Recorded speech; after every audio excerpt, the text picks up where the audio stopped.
Welcome to the DevReady Podcast, where we're helping non-techs build better tech. Today, we're joined by Nathan Kirchner from Presien, where they're basically putting together AI technology and a bit of image recognition on the back of trucks in mining sectors and other sectors as well. Nathan, thanks for joining us. Oh, it's an absolute pleasure. I'm happy to be here. Cheers, mate. So, Nathan, tell us a little bit about your background. So, you're obviously a founder, but I want to dig in a little bit about how you got to where you are right now. Sure. So I'll try and give you a very long story very quickly. So I'm the youngest of four boys. All my brothers were working in heavy industries and all ended up with serious injuries, so couldn't work again. Oh, okay. During that time, I went through school like you do, ended up becoming an engineer, I guess as you do, and thought it would be good to try and help in that kind of field. That took me through probably too much university. So I did engineering to start with at UNSW, then did a PhD in engineering, and then some Bachelor of Science, and then some more kind of engineering, and way too long at school. A lot of engineering. Then I ended up a lot of engineering, which is good. Go engineers. I hopped over into one of the largest construction companies on the planet, which was a bit of fun, and got close to somewhere where I could actually try and solve the problem that started it all. The start of the business itself, right? So tell us how you ventured into that problem working in that business. So how did that all come about?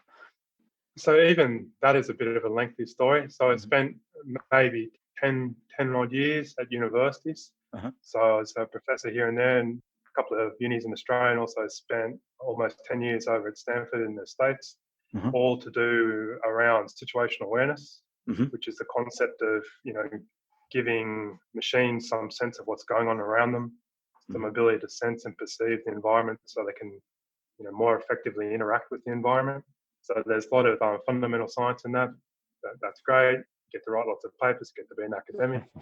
But when you bring it to probably the more practical world, the world's full of machines. It's full of human-machine interaction and human-robot interaction. And if you think about it in probably a particularly coarse way, it's all about the machine-person interactions, plant-person interaction, plant infrastructure interactions. It's all that situational awareness. So that heavy background in maybe trying to understand what to do about the problem got me started. Then I jumped over to, like I mentioned a second ago, Langer, a big construction company who have that need, where they have a lot of machines, they have a lot of people working in close proximity. And that was probably the biggest leap to get the tech somewhere near the actual need interface. So where the actual users were, where the actual problem was, where the actual opportunity to help was. How big was this problem that you found? So what were some of the challenges that you saw in the space? Oh, it's really interesting, right? So probably the first bit was the kind of concepts, the kind of accomplishments, the kind of outputs I was just used to seeing were just completely unheard of in this field. So it was really just showing, demonstrating, and hearing a lot of, let's say industry folks saying, I have never seen anything like that. Oh my God. So it actually took a couple of years to start to unravel how much opportunity or how much value is there to be captured. Then it snowballs very, very quickly. So a very simple stat from the Australian Bureau of Statistics is around 200 people die each year in workplace incidents, and over 100,000 have a serious or traumatic injury. Yeah. So big numbers, isn't it? Yeah, huge. Big numbers. Big numbers. Banks are great. They make lots of money. Money's great. People getting hurt's not okay. No, it isn't okay. And it's all machine related, but most of that wouldn't it be? Interacting with machines in some capacity. About 65% of all of that has something to do with interacting with the machine. Yeah, okay. So a third tripping over or falling off something, or paper cuts or something. That's fine. Paper cuts get recorded, do they? Maybe I was being a little bit dramatic. Yeah, I understand. It's 2/3 involved being hit by something big and metal, and not good. If we can save just one person, we did well, right? Yeah, correct. Yeah, of course. What sort of machinery are you talking about? Are you talking about like forklifts and plant machinery, or is it big mining? So the giant trucks where the wheels are bigger than a person? So it's actually a broad span. If we're talking to someone who we've never spoken to before, So, and I think this is one of the arts of introducing tech into a disruptive market. You do start with the 400-ton dump trucks because people can imagine it very easily. You're like, you've lots of blind spots, you can't see anything. You drive over a house and you wouldn't even notice. So it's so hard. You need these extra sets of eyes to help you out. That's very easy for the end user to wrap their head around and see the value. Very quickly though, it comes down to, I could probably almost use this on my wheelbarrow, and then I'd know if someone was coming up behind me while I'm moving forwards. It really is agnostic to what kind of vehicle you put it on. Sure, everything has a blind spot. People do. We only look in one direction. We wish we knew what was behind us. It's probably just a traction thing to start with, very big and very yellow and very dirty. And to move down to, it could be everywhere. Yes, you could see it on a push bike eventually. Kids riding down the streets and watching out of driveways.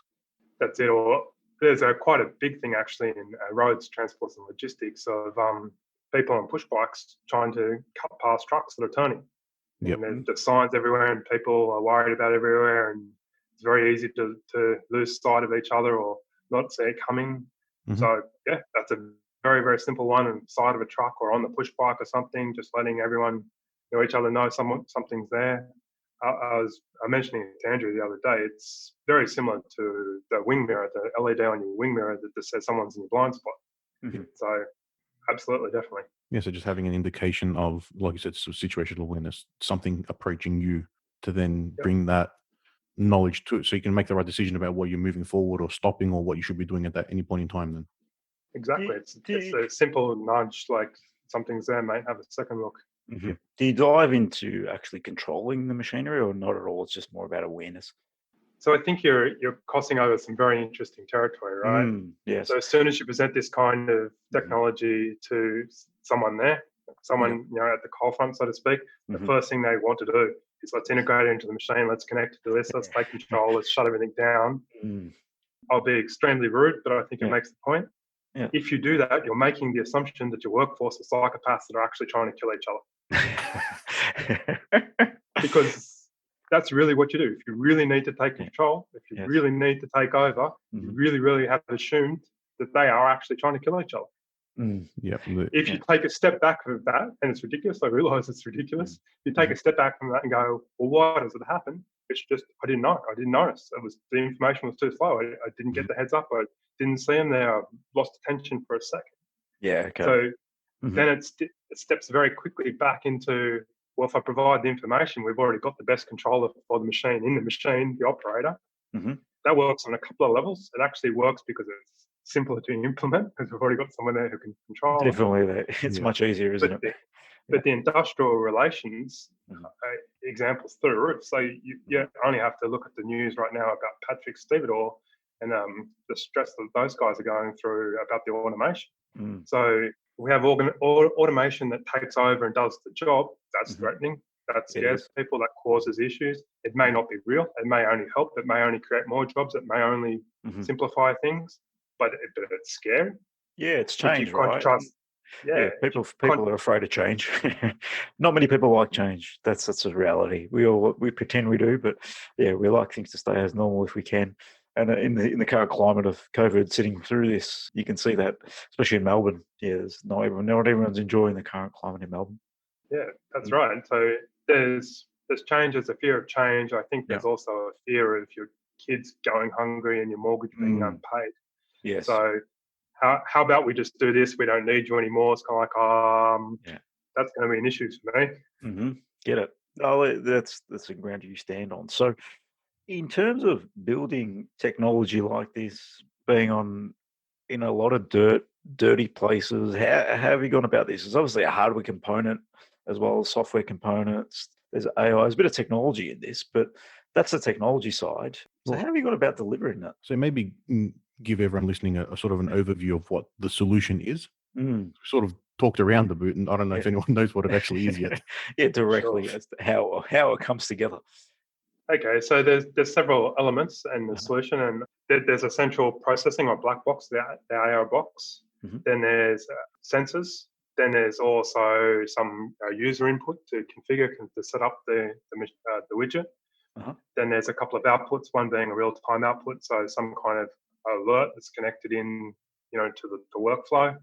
and then a bit more of the kind of reports or cloud-based alert or analysis to let you know how things have been going and how things are performing over time. Keeping in mind, I'm probably the tech guy in the company. The tech's not actually an interesting bit. So which is good to hear. Yeah. In the end, it becomes around business case and how it all comes together, right? And how you focus on it from that perspective. So the tech is basically, what type of sensors do you use just from a tech perspective, just for anyone listening out there? So the sensors at the moment, stereo RGB, so not too dissimilar from the camera on your phone kind of thing, but two working in pairs to get something similar to your eyes, so it can actually perceive the distance and movement of that little bit better and gives a little bit more information. Again, I can't help but fall on that's not the interesting bit. The interesting bit in that particular case is actually the enclosure that it's in. The enclosure has been arduously designed to be able to survive the worst of the worst. So high temperatures, low temperatures, drops, impacts, crushes, acid, smashes, rubbing in the dirt, the kind of things that seem absurd when you're in the lab, but it's just normal when you go outside. Got to be robust enough to cater for probably a sanitized factory, all the way up to a mine site where the thing might get smashed by a forklift as it's being driven past something. Yeah, well, that's absolutely it, right? So you think about it from a user's perspective, you don't really care how it works. And to be honest, like you just don't, right? But if it stops working, you don't like it anymore. So if you're using it for a week and then it stops working, you don't really care that it stopped working because of dust, or it stopped working because the algorithm crashed, or it stopped working because it was too hot, or it stopped working for anything. You leave it at it stopped working, I don't like this thing. So to solve the real problems, to get the expected life cycle, you buy a widget, you expect it to survive for a couple of years. Same with anything in the consumer space. You're buying something, no one cares how it works. You're buying a TV, it's meant to show you a picture and reliably. That's it. Yeah. You expect it to work. You care if it continues to do it. So it's more about maintaining those expectations and continually to deliver on the outcomes of those customers that you're focusing on. That's right. Setting expectations, managing expectations, making sure what's actually, business 101's to try and delight customers a little bit. So setting expectations and over delivering just a little bit. So, it's actually a bit better and you're doing a bit better. Then it's the balance. So I think one of the great examples is the Apple versus Android. So, iPhones do next to nothing, but what they do extremely well, and they look really good when they do it. So you know what you can do, and you know what you can't do, and what it can do, it does really well. So you think it's great. Android, on the other hand, can do many, many more things, but none of them are quite as refined as the Apple version of 1/10 of it. So it depends who you are. If you're the inverted commas tech guy, you think Android is better because it can do so many things you wish you could do on an Apple. If you're just a regular person, you're like, well, I don't know what VPN is anyway, so I just prefer to use an iPhone. Yeah, true. It is very true. So let's dig in about really the business itself. So how did you go about starting out as a tech guy and founding a business? So coming from the other end, because you're jumping in, obviously delivering that technology, but what sort of team did you set up around you? How did you go about this process? Because building technology, doesn't matter how good it is, you still need to sell it, you still need to support it, you still need to add value to customers. What have you done around the business model itself and putting that together? I'll just jump in before you get in there. So you started working for that big construction company and started rolling out the product then for that company. So was that the start of the journey? Were you doing that as part of that organization, or is that when your business and your startup began? It's actually slightly more strategic, but it's exactly what you said. So some upfront analysis with the whole trinity of the business technology and users. You need to balance all three to make a viable endeavor. So that started in very early days. It became obvious that it needed to be usable and it needed to be actually fulfilling a business need or business adoptable. So then it became very obvious. So if you go back to Steve Blank's kind of thinking, it came back to customer intimacy. So it wasn't about operational excellence. It wasn't about technological leadership. It wasn't about how great the tech was or how good we are at pumping out sausages. It came to how useful it was and how easily a business could use it. Because that was the key questions or need. Then it stepped into what you're talking about, Anthony, about well, who is actually the users? Who is actually in the market? Then it's the big construction company. So, okay, well, if it fits into this business, if it's useful to these users, if it works for them, they're a reasonable representation of heavy industries. So a lot of iterations went through, just getting it right for them, and kind of leaning on them as a bit of a, well, if they say it's useful, and they started off speaking with screwdrivers and rollers. If they didn't like it, they just smashed it. So it was very clear very quickly. Nice. But it makes the feedback loop very obvious. Yeah, clearly. So it started off with them, and then okay, that became a fair representation of we were actually doing something useful. Then the crossover to Andrew, now that kind of cemented in, well, we needed a tech team who was capable of making that product, or an engineering team was capable of making it. We needed the depth in that engineering team, or the breadth, to cover software design and AI, and also mechanical, and also some field engineering to be able to cross all the bases we need to get, because covering a lot there. Robustness was as big, if not bigger, than the AI. Mm-hmm. We went through those iterations for several years, and then it came to the point where, like, okay, well, we actually have a minimal viable product in the eyes of an internal company for an internal need. Mm-hmm. I wonder what we'd have to do to go external. Started to bring in external companies, and the answer was delightfully nothing. You just have to make it a bit better presented and a bit less like you're solving an internal problem, and you might actually have a product. Oh, cool. And then I think the pathway from there is pretty obvious, right? Then it went into industrial design and actually, business or commercials or productization to actually bring it to market. So you spun out of that construction company? That's correct, yeah. So it came out of Lang O'Rourke about 6 or 9 months ago. So I think officially Q1 this year, 2020. Yep. And Lang O'Rourke retained a minority share. And it was really the whole, and hats off to them, it was really the whole Lang O'Rourke doesn't compete on safety. And this is something that would be making the world a better place. It's great for the industry. It's great for the community. We've got to do what's right to get it out there. And it's, to be completely frank and honest, it's very unusual for a company to say it makes most sense for us to step out of the way and make the world a better place. Mm-hmm. Yeah. Yeah, no, that's a good stand to come from. That sort of startup journey is a bit different to what we normally have with guests on the podcast, where they have an idea, they're working for an organization, and they try and do it on their own on the side and try not to bring it into the organization, because they have fear that they'll either take it or ignore it. There's no in between like that you've got, where they commercialize the product with you effectively. Yeah, so I completely understand. And so maybe what helped me is I spent, like I said before, about 8 years in Silicon Valley, just spending way too much time around startups and entrepreneurs. Mm-hmm. And I have seen way too close both vaporware and a solution looking for a problem. So it's very common. Plenty of them out there, mate. Yes. There is. Mm-hmm. But something I picked up there was just the resilience. So I sounded and felt almost like a broken record, just saying over and over, like, yes, it would be great to have the whole pie, but the options are a small piece of a very big pie or nothing. Mm-hmm. So it is a change in thinking. It is a bit different.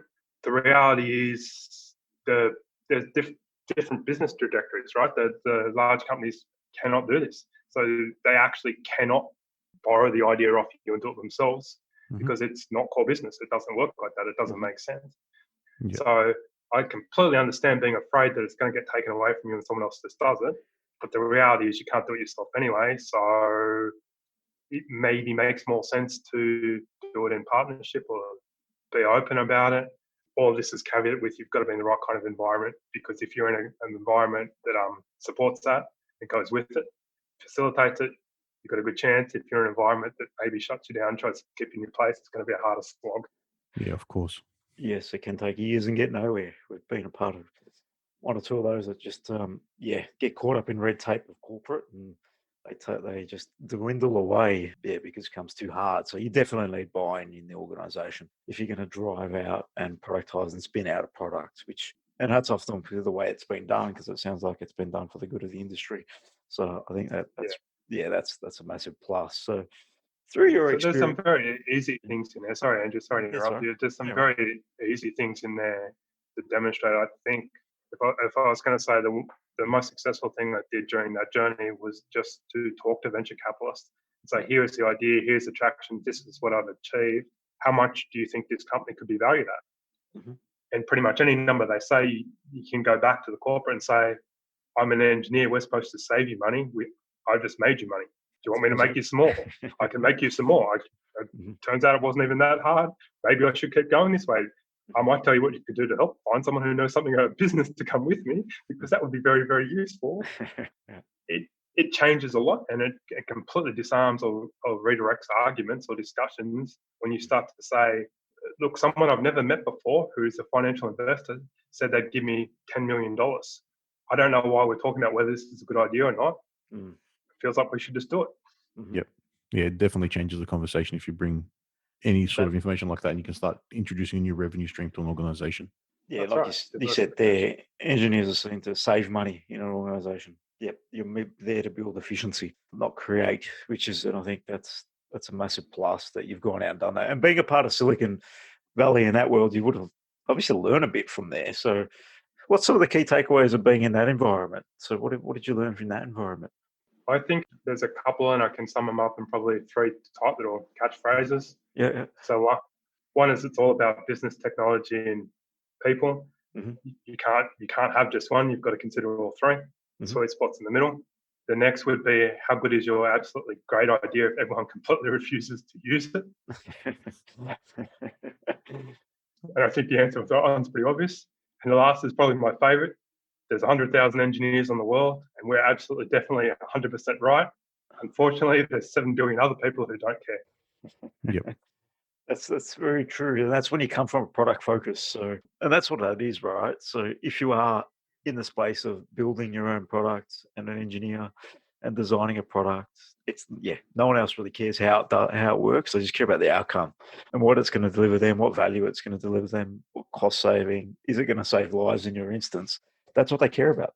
Yep. How it gets done, no one really cares other than other engineers or people that care about tech, which is generally not your client, unless you're selling to the CTO who has a bit of a clue, and that's maybe a different conversation. But yeah, they generally don't really care. They just want the outcome. That's right. So in terms of... Oh, go Andrew. Anyway, in terms of bringing this business together, so how did it spin out? So what sort of people came, how did the team form, structure? What sort of people are a part of the team? And how did it generally evolve from that ideation stage to start bringing on clients? Did you bring on a board as well? Yeah. So how did you build teams? So it's important to people listening out there to get a grip on how people do it, to structure it in a way where it can be a sustainable business. So it was fairly emergent. Mm-hmm. So we started off with a pure tech team. So just, the engineers to do us. That slowly growed out due to needs. So like I was mentioning before, we needed a bit more mechanical engineering, we needed a bit more field engineering, we needed a bit more whatever. So we started growing. Very quickly realized, 99% of the team was all an engineer. Yeah. Then when we started to introduce the concept of, revenue generation and finance and running a business and how could we actually make this a commercial offering, then it became very obvious very quickly that we needed someone with a business background. So that's bringing in an individual. We were very probably fortuitous because we knew someone who started off perhaps as an engineer and later in career went into finance and specialized in innovation commercialization. Okay. So there was a lot of common language there.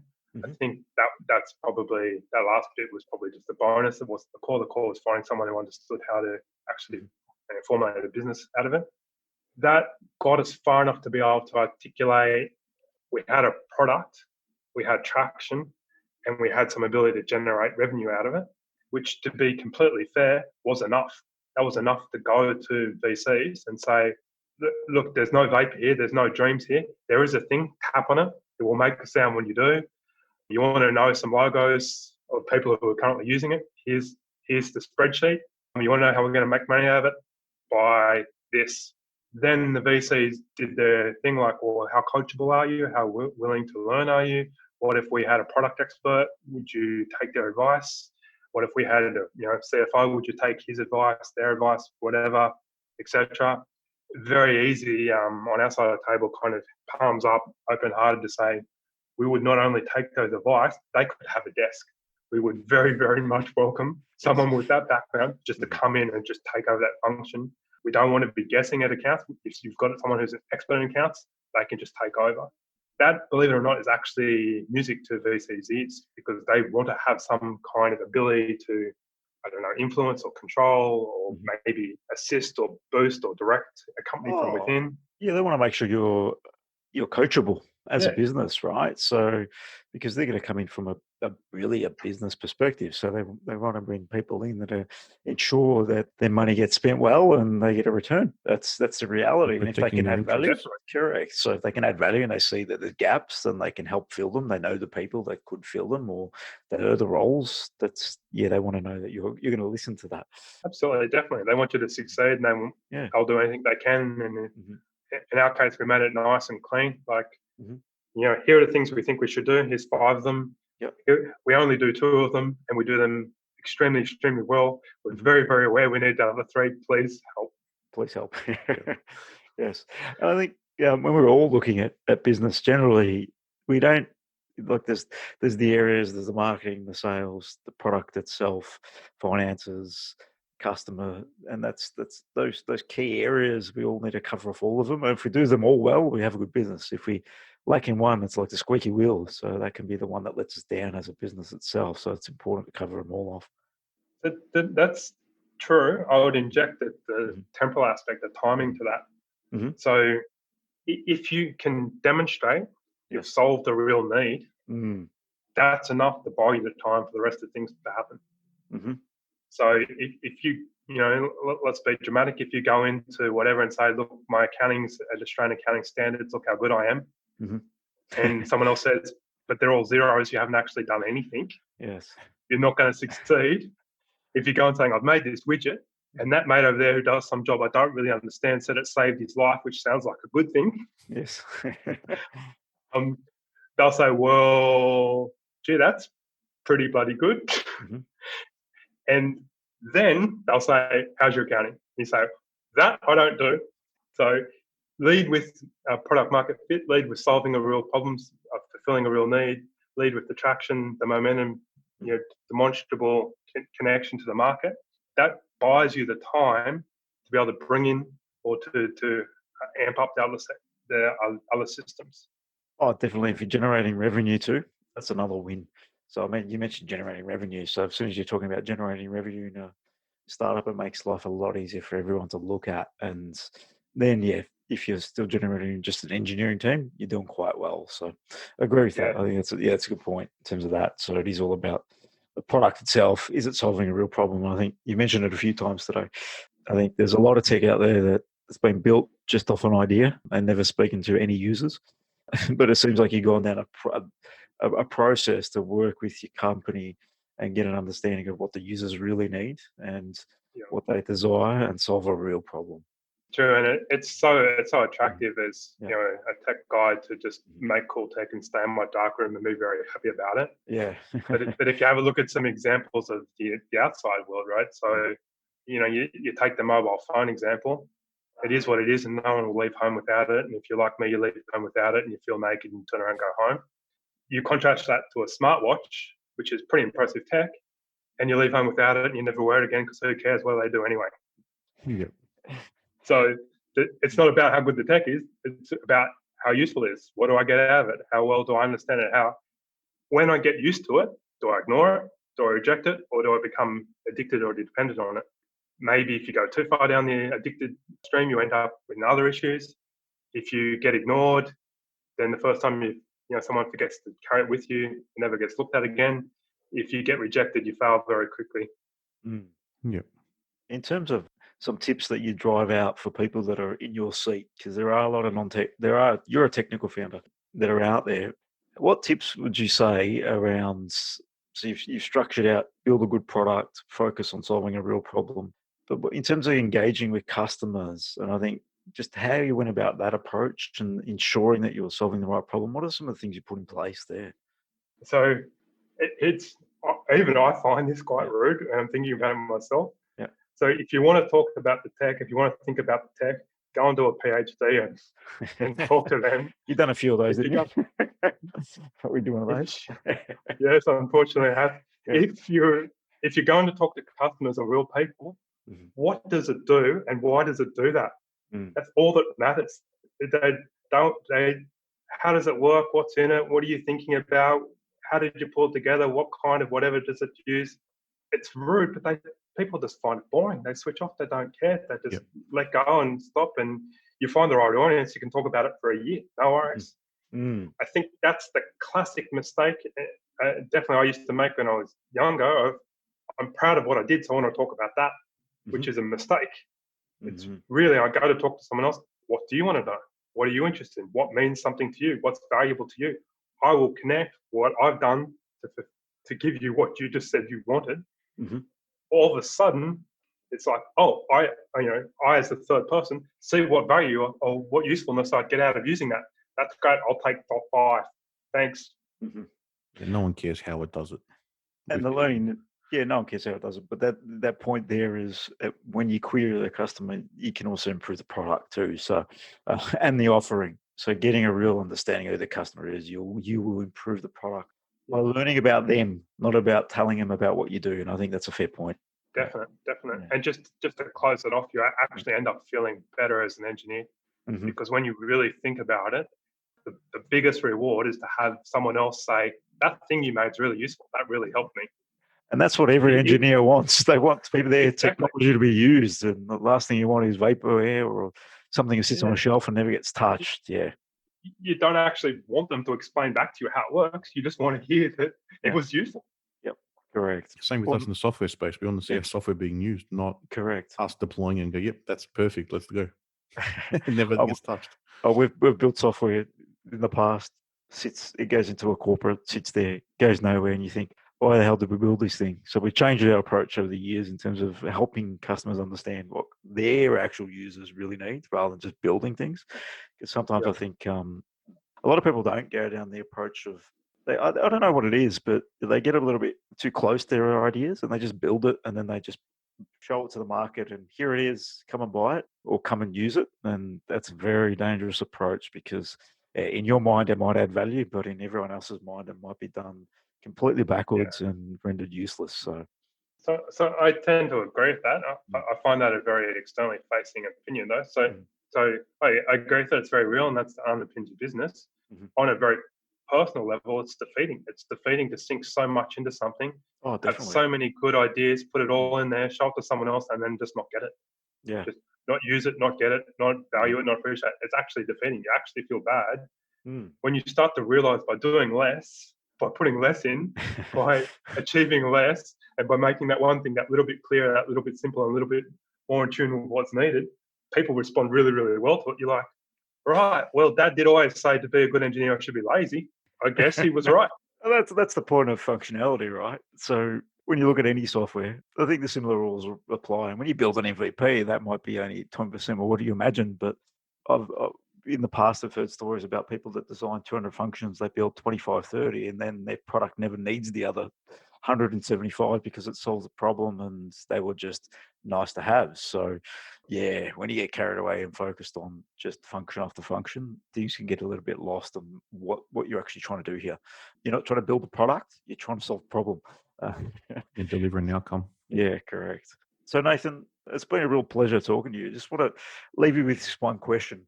You've obviously been in the space for a little while, building product and now working in quite an interesting industry. If you were to go back to Nathan 20 years ago, that engineer that was designing products, what piece of advice would you give him to maybe speed up your thinking to maybe focus more on that customer and that business itself? So what's some advice you would give out to people that are technical that may want to consider building a product, but get the focus off the product? Yeah, so I think it's all along the lines of don't try so hard, talk some more, fail forwards, fail fast, fail often, and don't let it get to you. If you show someone quickly what you're trying to do, might even be on paper, it might be a sketch, it might be a piece of cardboard. If the answer is yes, keep going that direction, that sounds great, effort well spent. If the answer is I don't want that, effort saved. Yeah, last thing you want is to spend 6 months building a product no one wants. So yeah, the sooner you get in front of users, I think that's the biggest tip. So we find that a wireframe or a sketch can work wonders and save you a lot of heartache and just evolve it through that process. So Nathan, been a pleasure, mate. Really enjoyed having a bit of a chat from an engineer side in terms of spinning out a business and a product from that perspective, because there are a lot of us out there that are in that world and not getting the grip on the business side of things and what it might mean to actually roll out a product that actually adds value to the marketplace. I really appreciate your time. It's been great. Thanks, guys. Yeah, thanks, Nathan. If anyone wants to learn more about yourself, how might they reach you, Nathan? I think the easiest thing to do is probably Google either my name, Nathan Kirchner, or Google Presien. I'm sure you'll find it. If you can't remember either of those things, Google AI vision systems. Hope for the best. Hope for the best. We'll pump it out on LinkedIn and bits and pieces anyway, so we'll share it all out for you, mate. I appreciate your time. Thank you. Thanks, guys.